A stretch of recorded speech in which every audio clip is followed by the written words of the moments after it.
Bismillahirrahmanirrahim. Assalamualaikum warahmatullahi wabarakatuh. Perkenalkan, nama saya Uda Ulpah dengan NIM 203210055, semester 4 kelas A, program studi pendidikan bahasa sastra Indonesia dan daerah, Fakultas Keguruan dan Ilmu Pendidikan Universitas Balai Bandung. Video ini bertujuan untuk memenuhi tugas ujian akhir semester dari mata kuliah Semantik Bahasa Indonesia. Saya akan menjelaskan mengenai perbandingan gaya bahasa. Gaya bahasa adalah bahasa indah yang digunakan untuk meningkatkan efek-efek tertentu dengan cara memperkenalkan atau membandingkan suatu benda atau hal lain secara umum. Secara singkat, gaya bahasa yang digunakan dapat mengubah atau menimbulkan konotasi tertentu. Menurut Dale dalam tarikan 1971 halaman 220.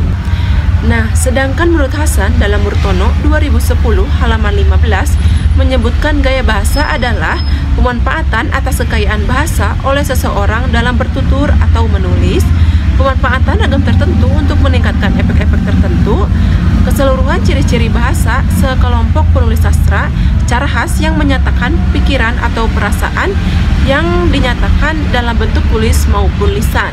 Maka dapat disimpulkan gaya bahasa adalah bahasa indah yang digunakan untuk memperoleh efek-efek tertentu yang membuat karya sastra semakin hidup.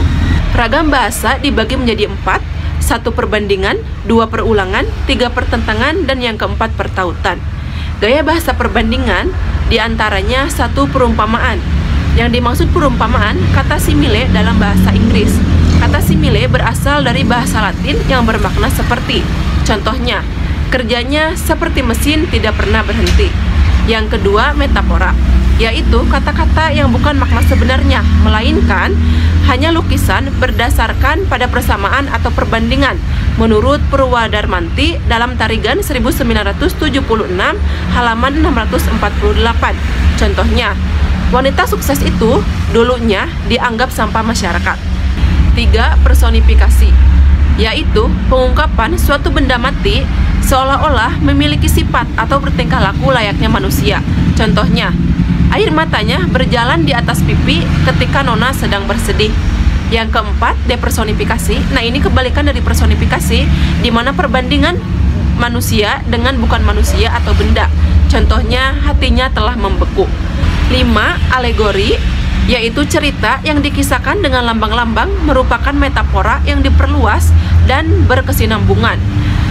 Tempat atau wadah, objek-objek atau gagasan-gagasan yang diperlambangkan. Contohnya, hidup itu seperti roda berputar, kadang di atas, kadang di bawah.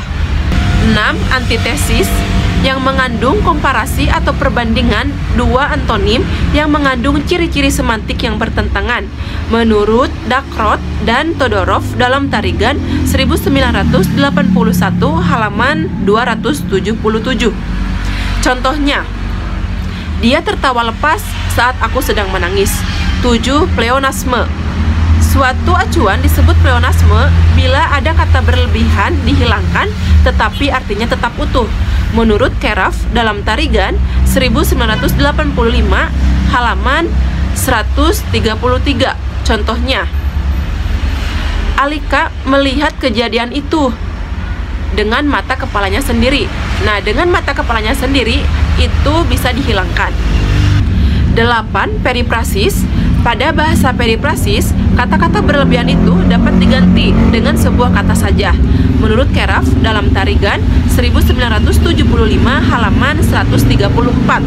Contohnya, Bapak selalu pulang ketika matahari hilang di balik gunung, yang artinya petang. 9. Prolepsis, yaitu gaya bahasa yang mempergunakan lebih dulu satu atau beberapa kata sebelum gagasan atau peristiwa sebenarnya terjadi. Contohnya, kakak dan adik segera bangun pagi sebelum dimarahi oleh ibunya. 10. Koreksio, yaitu gaya bahasa yang digunakan untuk mempertegas pernyataan, di mana pernyataan pertama dikoreksi, diganti ataupun diperbaiki dengan pernyataan lainnya.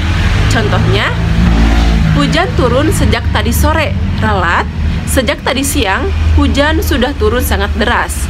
Sekian dan terima kasih. Wabillahi taufiq wal hidayah. Wassalamualaikum warahmatullahi wabarakatuh.